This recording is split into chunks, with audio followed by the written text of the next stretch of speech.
Day first. A couple of things before we get started. Number one, and I hope I don't get in trouble for this. So we're singing No Tears in Heaven.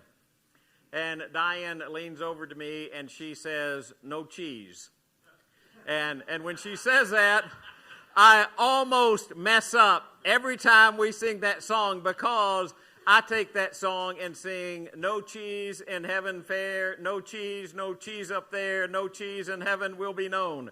And so when we were singing that, I was like, every time I started to say tears, I started to say cheese. So I apologize for that. That was happening in my head, but I always thought it was kind of funny too, but there will be no cheese in heaven. And then I was thinking before I got up here, this is the 20th time I have preached on Mother's Day at Clarksville Highway. And so, one, that just kind of blows my mind. And I was thinking, I know that whatever I say today, they've already heard before. It's like, I don't know enough to tell you something different for 20 years in a row. So if you look at this and you think, I think he preached on that once before, I think there's probably a pretty good chance. You know, I was looking through Bible classes the other day, and I was thinking about what I was going to teach when I finished my class on Paul on Sunday morning. And it's like everything that I went by, I was like, well, I've taught on that before. Well, luckily, maybe I know more now than I knew the first time I taught it, so whatever I'm going to teach next is fine. So I got to thinking about that, and I was like, I wonder how many times they sit out there and say, I think he's already preached on that. How many of you write down, like, and I know some of you do it, so you don't have to raise your hand. But some people write notes of what I preach, and in their Bible they'll make a note and say, well, Greg preached on this. And I'm sure that there are very few passages in there that they're not, well, he preached on this 16 years ago. But that's okay. So this little boy, he's talking to the girl next door, and he says, I wonder what my mom would really like for Mother's Day. And the little girl said, well, maybe you could keep your room clean. And maybe you could make up your bed every morning. Maybe you could go to sleep on time and quit fighting with your brothers and sisters. And the little boy said, no, I meant something practical, right? So what do you do when you start thinking about Mother's Day? And I thought, as I was just kind of contemplating Mother's Day this year, I thought about it. I don't think I'm working here. I thought about a mother, Jochebed. And you think about Jochebed for just a second. She is the mother of Miriam, Aaron, and Moses. And as we go through this sermon, that's a pretty good trio of children, Jochebed. But you don't know very much about her in the text. But the few things that you do know about her, I think is really, really kind of cool. So Pharaoh comes along, and Pharaoh says, every Hebrew boy that is born you must throw in the Nile, but let every girl live. It's Exodus chapter 1. I don't know how long that had been in place before Moses was born, that edict from the king, that order. I think probably it was less than 3 years. I don't know that. It's just a guess.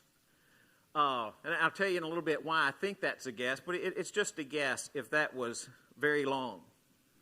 But then in Exodus chapter 2, and I just want to read verses 1 through 10. I don't think I put this up here as a slide so you could follow along. A man of the tribe of Levi married a Levite woman, and she became pregnant and gave birth to a son. And when she saw that he was a fine child, Hebrews 11 says no ordinary child, the Hebrew text just says good, she hid him for 3 months.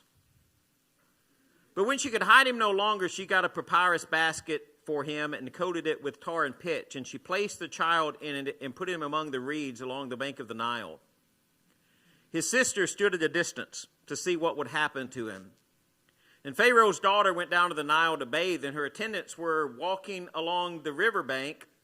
And she saw the basket among the reeds and sent her female slave to get it. And she opened it and saw the baby, and he was crying, and she felt sorry for him. This is one of the Hebrew babies, she said. Then his sister asked Pharaoh's daughter, shall I go and get one of the Hebrew women to nurse the baby for you? Yes, go, she answered. So the girl went and got the baby's mother. And Pharaoh's daughter said to her, take this baby and nurse him for me, and I will pay you. So the woman took the baby and nursed him, and when the child grew older, she took him to Pharaoh's daughter, and he became her son. And she named him Moses, saying, I drew him out of the water. Then we just first read that. As I was reading it, I thought, well, if you kind of put that in a historical context, Amram and Jochebed, they didn't live in the easiest times, did they? It's a time of slavery. And if you just do some simple math, and I'm not trying to be exact on this, I'm just trying to get some general ideas. If Moses was in the wilderness 40 years, and then it was 40 years before he went to the wilderness, that's 80 years, and they're in captivity 430 years, so minus 430 minus 80 is 350, just kind of get you in the ballpark, right? For 350 years, they had been in slavery in Egypt. Or they had been in Egypt, been in slavery a good part of that time. 350 years. And I know when we're thinking, we think, 350, that doesn't sound like a lot. That's a lot. That's a lot. That's longer than America has been America. I mean, it is a long period of time to say that you've got a nation that's living in Egypt, and at least a large part of that time in slavery for that period of time. If you were living in slavery for hundreds of years, and I think if we were in slavery, which thankfully we're not, but if we were in slavery, I think we would be praying every day for God to take us out of slavery. And for hundreds of years, they had been praying to God for deliverance from slavery. Hundreds of years. You think after hundreds of years of your grandfather praying, probably your great-grandfather and great-grandmother praying, and your grandfather and your grandmother praying, and your mom and your dad praying, and you praying, you would be wondering, is God even listening to us? Wasn't the easiest time. Then we have this edict from Pharaoh that we're going to kill all of the boy children. We're going to put them to death. We're only going to let the girls live. And you're living in that time period and you're thinking, well, are you going to stand up against Pharaoh? Are you going to stand up against the king?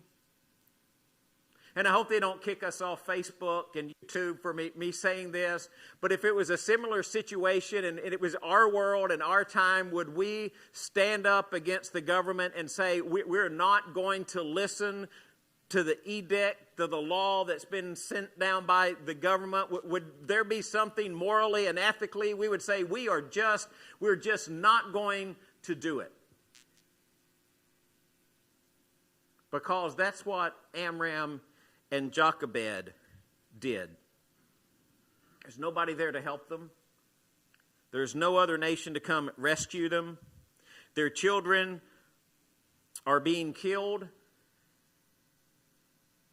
And there's Jochebed and Amram who have incredible faith in God. And you wonder in that, how do you keep your faith in dark times when things just aren't going as well as you think they ought to be going? And I know this is Mother's Day. And I think I can safely say that for Christian women, I know a lot of Christian women, Christian mothers who have prayed a lot of prayers over their children.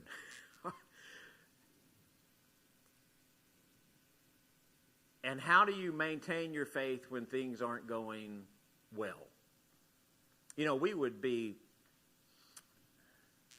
not approaching the truth, I don't think, if we didn't say that there are moms who are sitting in this auditorium this morning who are worried about your kids. I mean, whether they're so small they're barely able to walk, or whether they're the age that they come down and give the money at the front. And by the way, this is an aside, but I hear from people who watch our live stream, And for people who give me feedback about watching our live stream, their favorite time during our live stream has nothing to do with the preaching or the singing or the praying or communion.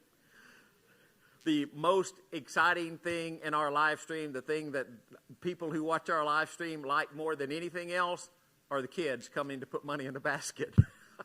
And that is perfectly okay. And so then when your children get to be grown, you quit worrying about them, right? Okay, and I got moms who are doing this. It's like, he's a dad. He has no idea, right? No, you don't. And so you're worried about them. And sometimes, I mean, how many of you, you don't have to raise your hand, but how many of you have children who made decisions you wish they hadn't have made, right? Okay, don't raise your hand because that's going to really mess things up, right? People are going to be walking around saying, well, I don't know what my mom's worried about. So you're looking at that, and so even when they make decisions you don't like, or maybe they make a bad decision, or maybe they're going down a path in life that you're not sure about, how do you keep your faith in that? So sometimes I wonder if moms feel like they're hopeless. And sometimes do you ever wonder, you're praying over your children and you're thinking, is God even listening? And I want to let you know God's always listening. God's always listening and working through you. And so Jochebed, in this really dark time, she takes Moses and she hides him. And she hides him for 3 months before she puts him in a little basket. I guess she couldn't hide him any longer. I don't know, maybe he cried a lot at night. I have no idea. But she couldn't, so she puts him in the basket. But I love this passage in Hebrews. By faith, Moses' parents hid him for 3 months after he was born, because they saw that he was no ordinary child. I don't know what was different about Moses, but they understood there's something different about him, and he's not their first child, so it's not like they see Moses and say, oh, this is the firstborn, he's really cool, because Moses was not the firstborn, right? So there is Miriam, who's the sister. She's the one who goes to get Moses' mom from Pharaoh's daughter, so at least Miriam is older, right? And Aaron is 3 years older than Moses, because there's a point in the text that says that Moses was 80 and Aaron was 83. So he's at least the third kid, right? And even if the edict was longer than 3 years, do you realize that not only did she preserve Moses, she also would have preserved Aaron? That's why I think maybe the edict was less than 3 years. Maybe it came between the time Aaron is born and the time Moses is born, or maybe not. Maybe she saves both of them. It's just not told to us that way in the Bible. But they saw he was no ordinary child. And that last part is really, man, it shows something about the faith of the parents. They were not afraid of the king's edict. They were not afraid. Man, if we were living in that world and Pharaoh gave down an order, do you think you'd be afraid of the order? If the government sends down an order, should we be afraid of the order? I mean, God says, I put governments in place for reasons, and in the New Testament it says, be subject to the authorities, but sometimes they can send down one that we just say, can't do that one. If they were to send one down today, I mean, if tomorrow morning it would come out on the news and it would say, we just want you to know that Christians can no longer worship on Sunday. You will not gather in this country. I'll still be here that next Sunday, because that's not what I'm going to listen to. Amram and Jochebed is not afraid. I mean, that shows something about their character and who they are and the kind of people that they are, because they trusted God. Now, it doesn't say what they expected God to do. It doesn't say, oh, because they knew God would. None of that's in the text. But there was something about their faith that was so strong. And remember where we were at the beginning, through all of those hundreds of years of slavery, her faith and his faith are still strong.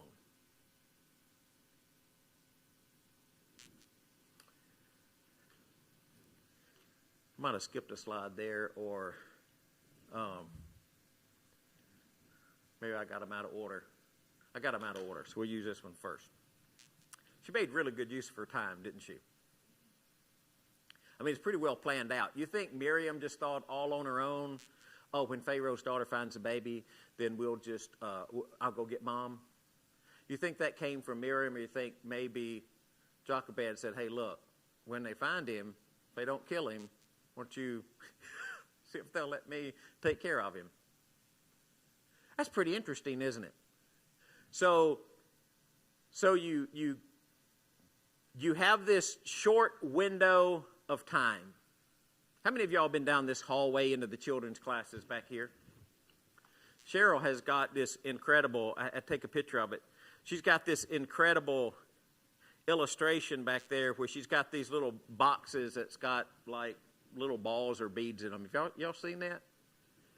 So from birth, you have 936 weeks till your kid graduates from high school. Wow. That seems pretty quick, doesn't it? 936 weeks. And then she counts down with these little things till you get down to where it's at the 12th grade, and it says, oh, now you've only got 52 weeks. And then they go off to college, and it's not like we quit telling them what to do when they go off to college. It's just like they kind of quit listening to everything that we tell them to do. Right. Y'all remember when Randy Willingham came for Vacation Bible School, and he said, you know, you go through this thing as parents that you start off and you tell your kid what they're going to do, and they do it. But where you end up is your kid you tell your kid what they're going to do, and they have to be okay with it. And then you get to this point that your kid tells you what they're going to do, and you have to be okay with that. It's kind of that progression. And it's not that we don't have influence over our kids or we can't say something to our kids, but the dynamics of the relationship change, don't they?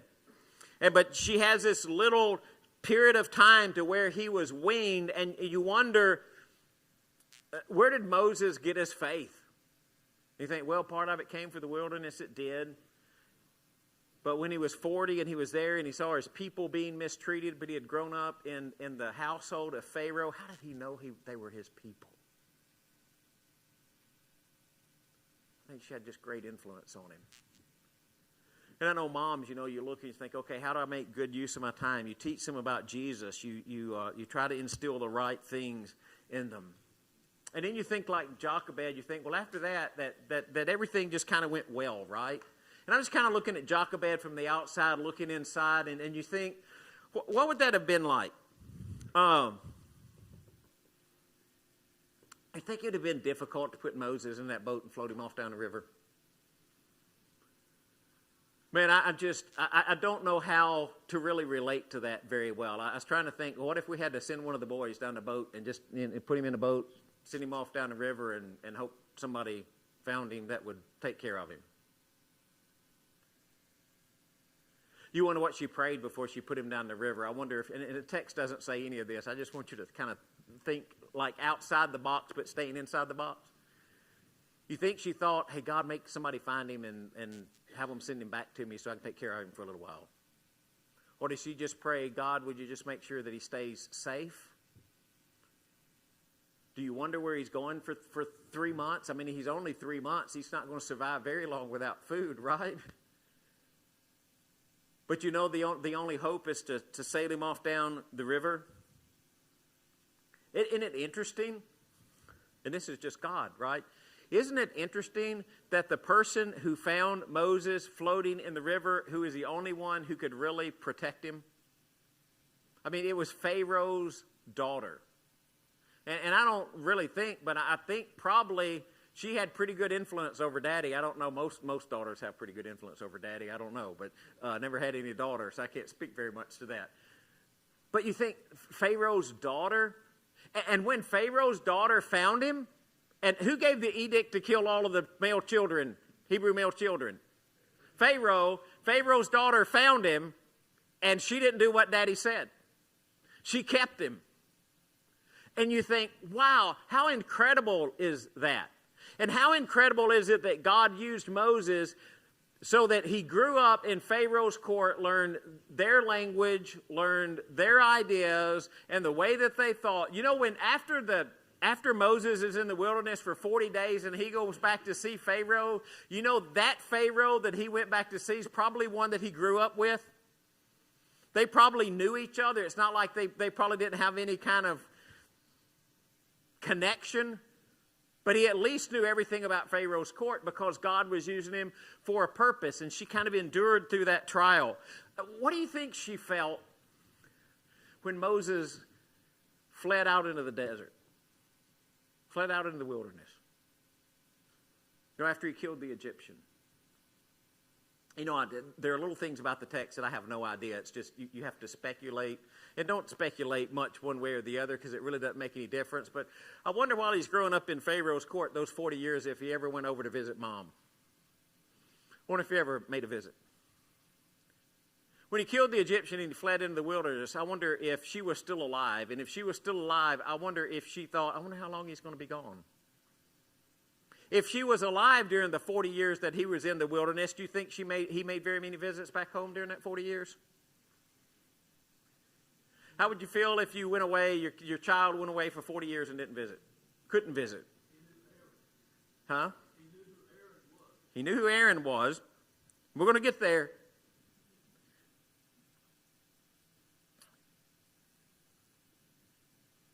And there's Jochebed, the mother who has great faith. You wonder in that time period if she's still alive, how many prayers did she pray? How many times did she wonder if Moses was okay or if he was still alive or what he was doing?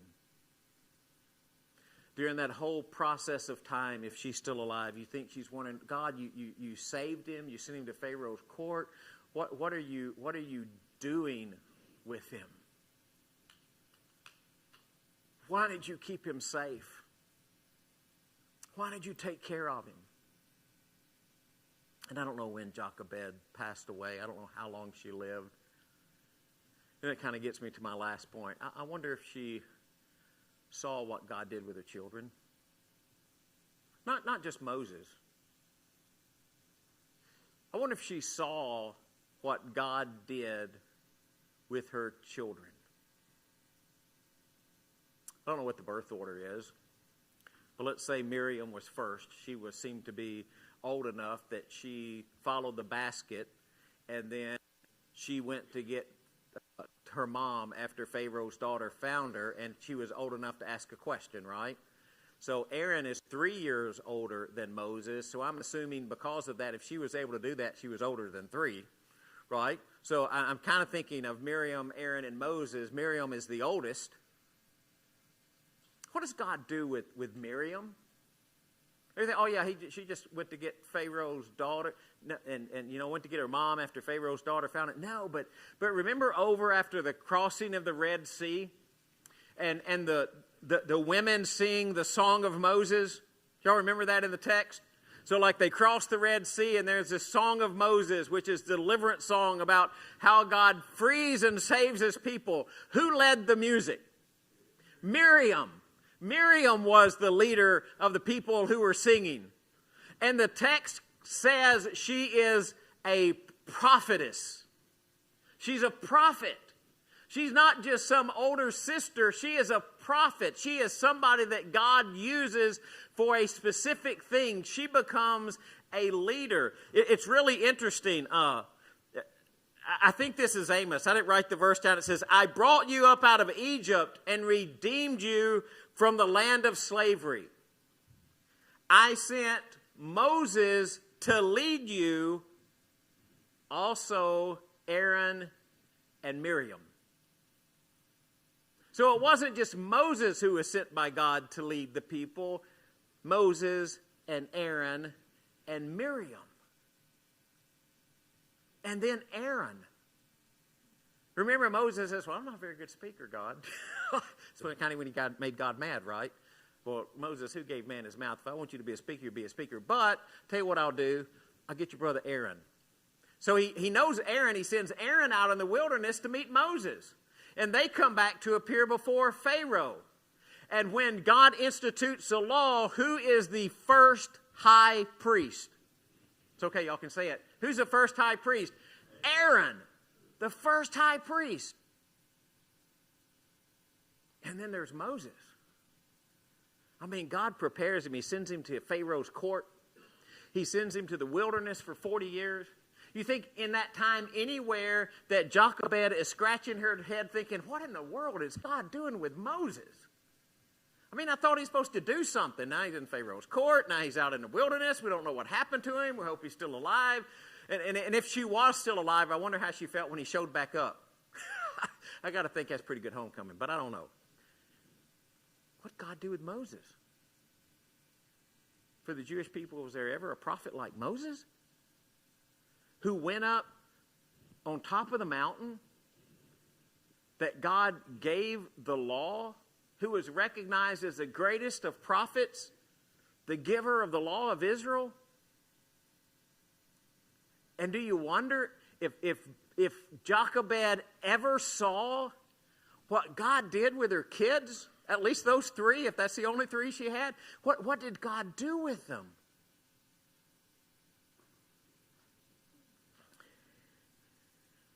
All because this lady has incredible faith along with her husband to keep her children safe.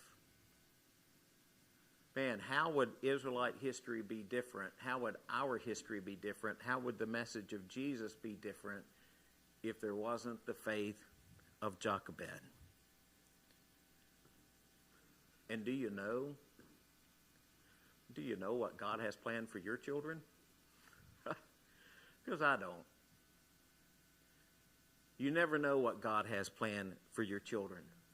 And I just look at Jochebed and Amram, because I don't want to leave dads out here.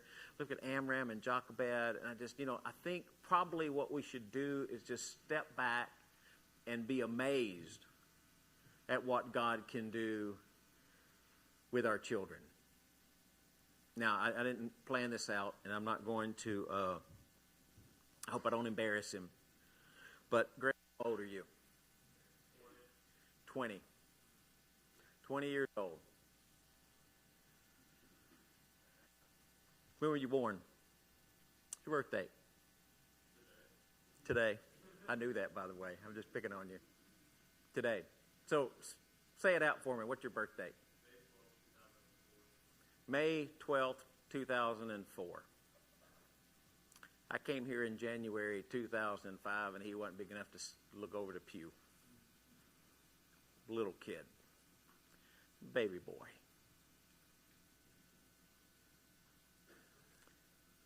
If you were here in 2005 and saw that little fella who was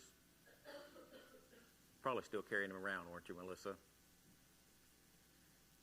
Did you ever think that that young man would get up and lead a thought and a prayer like you led this morning? How many of you saw Grant grow up here in this church? Did you ever look at him and shake your head and just think, what's going to happen with that boy? I know you did, because every kid that's ever grown up in this church, we shake our head and think, I wonder what's going to happen with him. Right? What happened with Grant? Man. We were here for the communion thought last week, and I'm not picking on you, Grant. I appreciate you. Because what you have is a young man who's grown in faith, partly because of the faith of his mom and the faith of his dad, and partly because the faith of this church, because it's not just like there's one mother, there's one true mother, but then there are mothers. And Grant, don't answer this, but how much influence had ladies in this church had on you in your life? Just like the rest of you sitting out there have had people who have had influences on your life.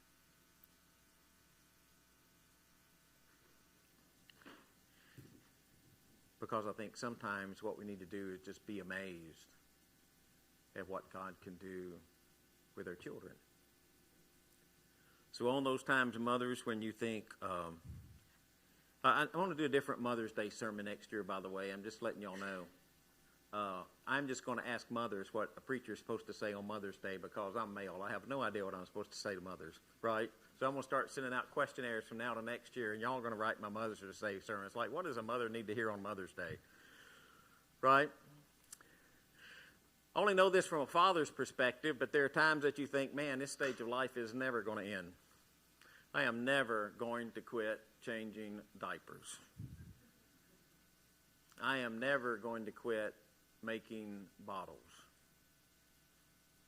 I am never, ever going to get my kids through school without killing them. My children, I don't know what I'm going to do about their rooms. I don't know why they won't do what I tell them to do. I think my kids are going to be the death of me. My kids are going to make me pull my hair out. And you say, we never say those things. And yes, you do. But isn't it amazing how God takes our relationships with each other and forms the faith of our children? And I just want to tell you, moms, just don't feel like you're alone. There are probably other moms who are sitting out here who've been through the same things that you're going through now, that if you were to say, hey, can you help me through this, they give you at least a little advice of what they got. Don't get so caught up in one period of life that you don't realize that there are other areas of life that are going to come. I used to think, man, our boys will get older and we won't be parents anymore. They just go out and do their own thing. But then you figure out you're never going to quit being a parent, right? They're never going to quit being your kids, even though you don't, have much control over what they do anymore. Incredible mothers. There's a reason that God created Eve and put her in the garden and said she is the mother of all the living. And moms, I want you to know, not only am I amazed at what God does with your children, I'm greatly amazed at what God does with you. Today's a tough day. It's a great day for some. It's a sad day for others. It's not that it's sad as much maybe as it's filled with lots of memories and thoughts. But maybe a day that we can just celebrate what God does through our relationships and what God does for us. Preached a sermon several years ago about God, the perfect mother. And I think that's probably what we need to think about as we close today. A God who loves us and cares for us. A God like a good mother who will do nothing but grant good to his children. Who love his children so much that he would give himself to cleanse their sin. A God who does not want to be with us for a short period of time, but a God who wants us to be in his presence for an eternity and made every provision through his Son to make that happen. That's the God of love. And the God that we judge all other love by. If you need to respond, I'm going to ask you to do that while we stand and sing.